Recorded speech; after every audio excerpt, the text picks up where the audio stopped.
महोत्सव होता है वहां के ऐसे ही डीहवार बाबा को दिया जाता है। ये बाबा का कहाँ डीहवार बाबा में समाहार हो गया। डीह कहते हैं राजस्व ग्राम। आज बूढ़ा बाबा के नाम से मेला लगता है भादवा की सुदी को हर साल लगता है। हजारों व्यक्ति आते हैं और आर्थिक दृष्टिकोण से भी समुन्नत होता हमारा समाज। और हर रोज सुबह उस बाबा के नाम की प्रत्येक जाति का प्रत्येक वर्ण का व्यक्ति एक रोटी निकालता। अधिक में एक लोक देवता की स्थापना नहीं है, उसके छोटे छोटे यूनिट्स हैं। तो वो जो छोटे छोटे यूनिट्स है वास्तव में वो छोटे छोटे शक्ति पुंज है। उन शक्ति पुंज की जो शक्ति है उसको अपने आप में अनुभव करने की भी ये एक यात्रा है। इससे जुड़ना भी वास्तव में हमारी इस लोक परंपरा और लोक देवता पर बात करने का आज एक बड़ा कारण है। ऐसी भाषा जो हमारे लोक भाषा लोक जीवन, इस तरह हम कह सकते हैं कि जो लोक भाषा है वो लोक जीवन की मुकम्मल तस्वीर है, मुकम्मल धड़कन है। और उस धड़कन को यदि हम जगह जगह नहीं करेंगे, अगर एक ही भाषा को हम महत्व देंगे तो हमारी लोक भाषाएं मरेंगी। और हमारी हिंदी का जो विकास लोक भाषाओं की शब्द संपदा से ही हुआ है। खड़ी बोली में कितने शब्द हैं। दिल्ली के लोक देवताओं को मैं जहाँ तक समझ पाया, जो मैंने अध्ययन किया, मैंने देखा कि दो भागों में हम उन्हें वर्गीकृत कर सकते हैं।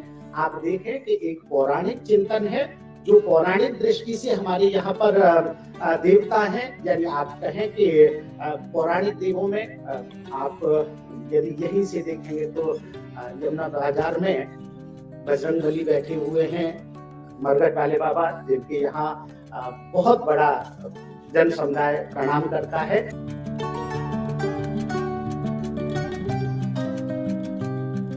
भरतपुर के रियासत ने अंग्रेजों से उम्र भर संघर्ष किया। उन्होंने बेखिलाज देने से मना कर दिया और भरतपुर ने तो अंग्रेजों को सीधी सीधी पराजय दी। वो एक पूरा का पूरा वातावरण खड़ा हुआ। संस्कृत लोक भाषा थी। अब सभी की क्षेत्रीय भाषाएं भी लोक भाषाएं हैं और लोक भाषाओं का बड़ा ही महत्व है, क्योंकि हम अपनी भाषा के माध्यम से आपस में जो व्यवहार करते हैं वो लोक भाषा में ही करते हैं। लेकिन एक दुर्भाग्य है कि लोक भाषाएं हमारी लुप्त होती जा रही हैं, जिसको हमें सुरक्षित रखने के लिए प्रयास करना चाहिए।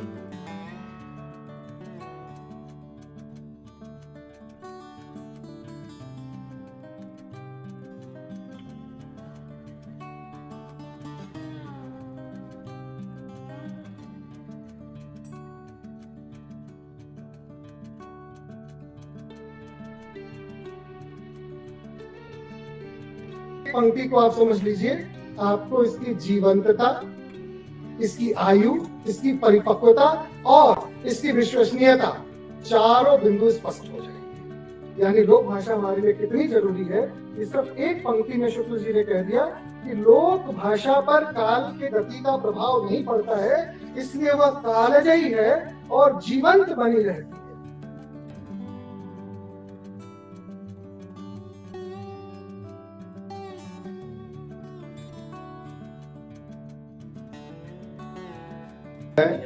कि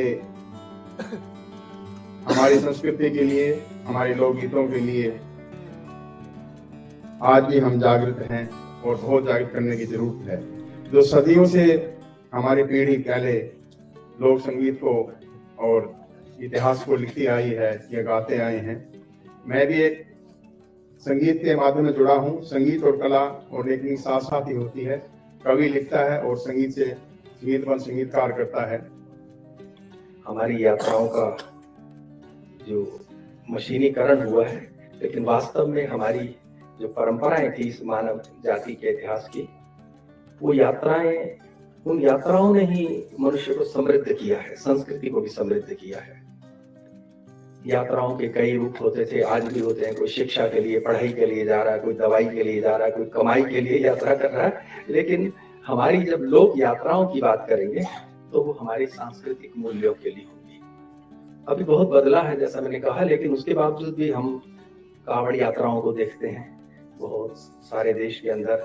हम तो इस उत्तर भारत में रहते हैं तो देखते हैं हरिद्वार। आपको मैं जानकारी देना चाहूंगा मैं श्री मिथिलेश कुमार सिंह जी को मंच पे आमंत्रित करना चाहता हूँ। मिथिलेश कुमार सिंह जी, वयम ऐप पूर्णतः स्वदेशी तकनीक से निर्मित ये ऐप है। ये जूम का स्थान ले रहा है धीरे धीरे। इसके माध्यम से कई सोशल प्लेटफॉर्म पर ये अपना विस्तार पा चुका है। आज हमारा कार्यक्रम करीब 4-5 लाख लोगों के बीच में हमारा कार्यक्रम ये सीधे जा रहा है। और साथ ही इन्होंने सदिच्छा जाहिर की थी कि हम साहित्य परिषद के साथ जुड़ करके कोलैबोरेट करके हम ये प्रोग्राम प्रसारित करना चाहते हैं, तो हमने सहर्ष स्वीकार किया।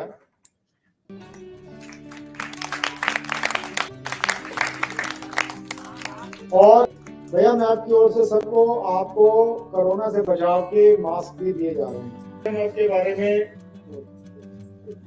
बहुत बहुत धन्यवाद प्रवीण जी और इंदिरा गांधी राष्ट्रीय कला केंद्र और अखिल भारतीय साहित्य परिषद के प्रवीण जी, बहुत बहुत स्वागत।